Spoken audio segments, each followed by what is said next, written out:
Hello students, this is Rani ma'am from Unique Classes. Okay, and welcome you again to another session of words with different meanings. अभी आपको ये लग रहा होगा कि words with different meanings ये किस तरह से एग्जाम में आता है. अभी मैं रिसेंटली अपने क्लासरूम में ऑफलाइन क्लास में बच्चों के साथ क्लोज टेस्ट कर रही थी, ठीक है. एंड ये वर्ड्स विद डिफरेंट मीनिंग्स आपको लग रहा होगा कि ये कहाँ पे काम आएगा. एक वर्ड के डिफरेंट मीनिंग्स आपको हर जगह काम आएगा और ये स्पेशली आपको हेल्प करेगा क्लोज टेस्ट में. ओके, स्पेशली हेल्प करने वाला है फिल अप द ब्लैंक्स, क्योंकि बच्चे क्या करते हैं ना कि जनरली एक वर्ड का एक ही मीनिंग तैयार करके जाते हैं. बट हमारे English is such a beautiful language कि यहाँ एक वर्ड का डिफरेंट मीनिंग जा सकता है और आपको डिसाइड करना है कि किस कॉन्टेक्स्ट में क्या मीनिंग जाएगा. जैसे अभी हम लोग क्लासरूम में डिस्कस कर रहे थे एक 2017 का क्लोज टेस्ट, ठीक है, और उसमें एक वर्ड था. थोड़ा सा मैं अभी आपको एग्जांपल देती हूँ, उसके बाद फिर सीरीज को शुरू कर रही हूँ ताकि आपको पता चले कि ये एक वर्ड का डिफरेंट मीनिंग्स वाला कॉन्टेक्स्ट कहाँ कैसे कैसे काम आए. जैसे हम एक क्लोज टेस्ट बना रहे और उसमें एक था मोरालिटी इज, ऐसा कुछ सेंटेंस था, morality is dash with ethics. ठीक है, आप 2017 का पेपर देखोगे, ये आपको क्लोज टेस्ट में मिल जाएगा. इधर ये मेंस या प्री का था कहीं का. ठीक है, morality is dash with ethics, लंबा सा क्लोज टेस्ट था, एक ब्लैंक में बता रही हूँ. और उसमें 4 ऑप्शंस थे, बाकी 2 तो इनवैलिड थे, वहां तो बच्चे एलिमिनेट कर लिए. बट दिक्कत आई बच्चों को आइडेंटिफाइड और एक वर्ड है रिकॉग्नाइज्ड. ओके, जैसे अगर मैं आपसे लिटरली पूछूं कि आइडेंटिफाई का मतलब क्या होता है, तो आप यही बोलोगे ना, आइडेंटिफाई का मतलब होता है किसी को पहचानना, और रिकॉग्नाइज करना भी किसी को पहचानना. ये दोनों सेंस में आप किसी को रिकॉग्नाइज कर रहे हो, किसी से मिल के आ रहे हो, फिर उसको याद नहीं आ पा रहा है तो रिकॉग्नाइज करने की कोशिश कर रहे हो, पहचानने की कोशिश कर रहे हो. और आइडेंटिफाई का मतलब भी होता है पहचानना, बट किसी प्रूफ के बेसिस पे. ठीक है, ये तो इसका एक मीनिंग हो गया. लेकिन आइडेंटिफाई का एक मीनिंग क्या होता है? एक आइडेंटिफाई का मतलब होता है किसी चीज को किसी से लिंक करना, कनेक्टेड करना. ठीक है, लिंक और एक आइडेंटिफाइड का मतलब एक तो पहचानना होता है और एक आइडेंटिफाइड का मतलब होता है लिंक करना, कनेक्ट करना, किसी चीज को किसी से जोड़ना. और आप आ जाओ रिकॉग्नाइज. रिकॉग्नाइज का मतलब भी होता है किसी चीज को पहचानना, और एक रिकॉग्नाइज का मतलब होता है अप्रूव्ड. जैसे अप्रूव करना, कोई चीज रिकॉग्नाइज्ड है, जैसे मैंने बोला यूजीसी रिकॉग्नाइज्ड है, जैसे ये कॉलेज है, इसे यूजीसी ने रिकॉग्नाइज किया है, तो यूजीसी के द्वारा ये मान्यता प्राप्त है, यूजीसी ने इसे अप्रूव किया है. ठीक है, तो रिकॉग्नाइज हैज 2 मीनिंग्स एंड आपको डिसाइड करना है कि किस कॉन्टेक्स्ट में कैसा मीनिंग जा रहा है. आप कंफ्यूज नहीं होंगे. ओके, रिकॉग्नाइज्ड यूनिवर्सिटीज होते हैं. ठीक है, हमारे रिकॉग्नाइज्ड यूनिवर्सिटीज है जो मान्यता प्राप्त है, हो सकता है यूजीसी के द्वारा हो. ओके, एक रिकॉग्नाइज का मतलब ये हो गया और एक रिकॉग्नाइज का मतलब है किसी को पहचानना.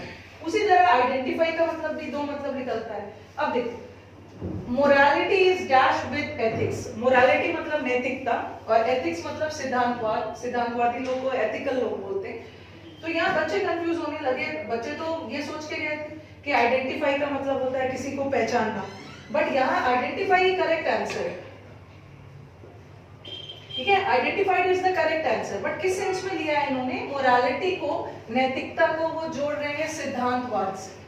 ठीक है, तो यहाँ आइडेंटिफाई किसी को पहचानने के सेंस में नहीं है, यहाँ आइडेंटिफाइड जोड़ने के सेंस में. मोरालिटी को, नैतिकता को जोड़ा जा रहा है एथिक्स से. तो बहुत जगह ऐसी चीजें हैं जो आपको हेल्प करेगा. इसके पहले भी हम लोगों ने इसका बहुत सारा सीरीज किया है. ओके, तो यू स्टूडेंट आपको सब एंगल से वर्ड पावर तैयार करके रखना है. ऐसा नहीं है कि एक वर्ड का बस एक ही मीनिंग याद करके चले जाओ और पता चला कि वो मीनिंग वहां फिट हो भी नहीं रहा है. ओके, तो चलो आज मैं आपको कुछ वर्ड्स दे रही हूँ जिसके अलग अलग कॉन्टेक्स्ट में अलग अलग मीनिंग्स निकले. Okay, this will help you to a great extent. बहुत हेल्प करने वाला है. मेंस में भी जाओगे, आपको जहां भी क्लोज टेस्ट आ गया, एक आपको परेशानी नहीं होगी अगर आपको वर्ड का मल्टीपल मीनिंग्स पहले से पता हो. और ये किसी भी एग्जाम के लिए, कोई स्पेसिफिक एग्जाम के लिए नहीं बता रही. ये बैंकिंग हो, हमारा एसएससी हो, और आपने देखा होगा हमारा एसएससी का लेवल भी बढ़ गया है. ओके, तो थोड़ा सा इंग्लिश को वेरी कॉम्प्रिहेंसिव सब एंगल से पढ़ के जाना है. अभी मैंने आपके सामने एक वर्ड लिख दिया, डिक्लाइन.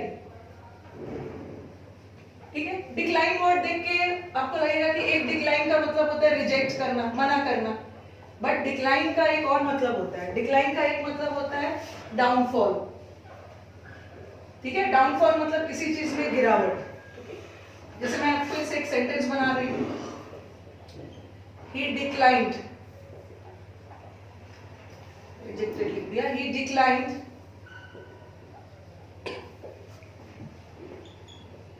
the lucrative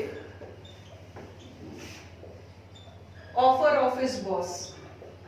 ठीक है, पहले आप सेंटेंस पे कंसंट्रेट करो, फिर मैं मीनिंग बता रही हूँ और साथ में मैं आपको पार्ट ऑफ स्पीच भी बताऊंगी, दिक्कत नहीं होगी। The decline in oil prices was a boon for all। देखो मैंने अभी आपका एक वर्ड लिया डिक्लाइन, ठीक है, और ये याद रखना है कि डिक्लाइन वर्ड जो होता है ये सेंटेंस में नाउन का भी काम कर सकता है, ये सेंटेंस में वर्ब का भी काम कर सकता है। ओके, डिक्लाइन एक वर्ड है जो दोनों पार्ट ऑफ स्पीच में काम कर सकता है, as a noun also, as a verb also, और इसका दो मीनिंग भी निकलता है, एक रिजेक्ट के सेंस में और एक डाउनफॉल। डाउनफॉल का मतलब क्या है? गिरावट। ओके, अब देखो यहाँ ही डिक्लाइन, इसको मैंने पास्ट टेंस बनाया है और आपको पता ही है कि पास्ट टेंस किसका बनता है? वर्ब का, और ही हमारा सब्जेक्ट है, सब्जेक्ट ऑलवेज एग्री करता है हमारे वर्ब से।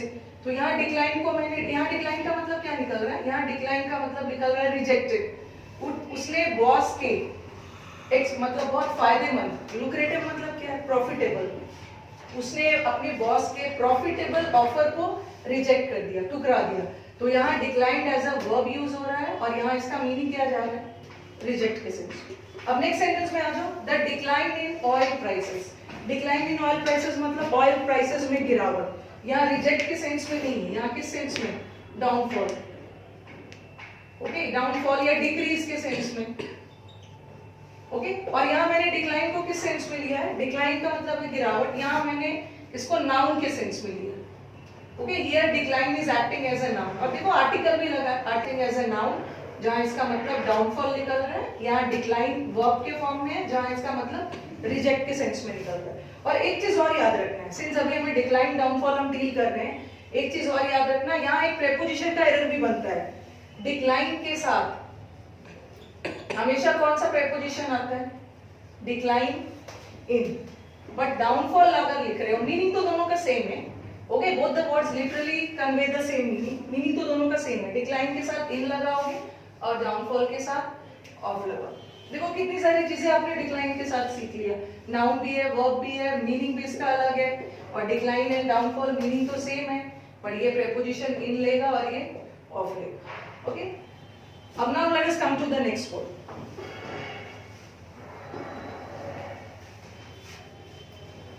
Word is absorb।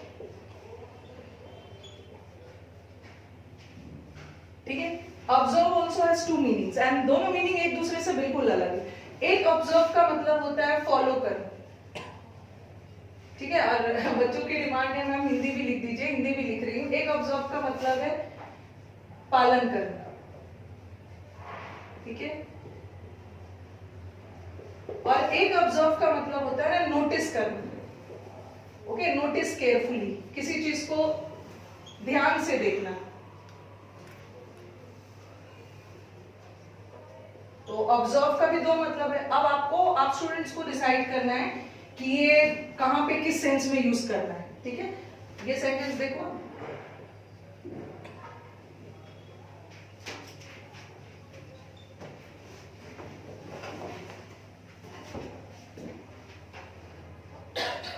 We should observe the traffic rules. और एक सेंटेंस मैंने लिखा है, children learn by observing their parents। देखो मैंने ऑब्जर्व को दोनों सेंस में लिखा है। और एक और सेंटेंस लिख सकते हैं, Gandhi ji used to observe fast। Gandhi ji अंग्रेजों से अपनी बात मनवाने के लिए, ठीक है, किसका पालन करते थे? क्या फॉलो करते थे? भूख हड़ताल पे चले जाते थे। ठीक है, फिर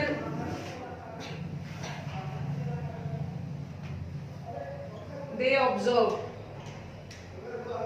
और हॉलीडे, डिफरेंट कॉन्टेक्स्ट में आपका सेंस जा सकता है। They observe the holiday on 26 जनवरी ऐसा कुछ है। ओके, दे ऑब्जर्व या वी ऑब्जर्व कर सकते हो। 26 जनवरी को हर समय हॉलीडे हो सकता है, तो ये तो एक जनरल यूनिवर्सल ट्रूथ है हमारा, से लिखा मैंने, we observe a holiday on 26 January. अब देखो डिफरेंट कॉन्टेक्स्ट में ऑब्जर्व वर्ड मैंने लिखा है, ओके, अलग अलग कॉन्टेक्स्ट में। ऑब्जर्व का दो मतलब जा सकता है, एक तो पालन करने के सेंस में और दूसरा ध्यान देना, नोटिस करना। We should observe the traffic rules, हमें ट्रैफिक रूल्स को ऑब्जर्व करनी चाहिए।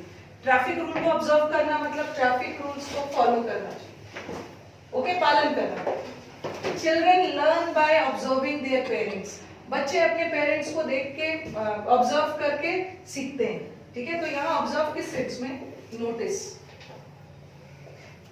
ठीक है, नोटिस के सेंस में चिल्ड्रन अपने पेरेंट्स को नोटिस करके चीजों को सीखते हैं। और Gandhi ji used to observe fast, Gandhi ji व्रत रखते थे अंग्रेजों से अपनी बात मनवाने के लिए, तो यहाँ भी ऑब्जर्व किस सेंस में, फॉलो, ओके, भूख हड़ताल का रास्ता फॉलो करते थे अंग्रेजों से अपनी बात मनवाने।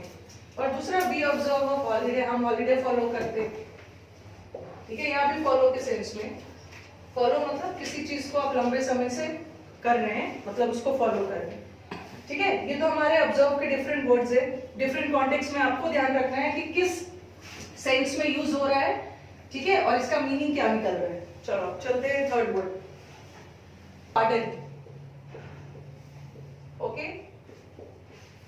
Pardon, pardon also has two meaning. एक पार्डन का मतलब होता है रिपीट, और आप देखोगे ना वर्ड तो वही है और मीनिंग जो निकल रहा है दोनों वो एक दूसरे से बिल्कुल अलग निकल रहा है। एक पार्डन का मतलब होता है मीनिंग, और एक पार्डन करना है किसी को एक्सक्यूज करना, ओके, किसी को एक्सक्यूज करना, किसी को माफ करना, दोष मुक्त करना, उस सेंस में।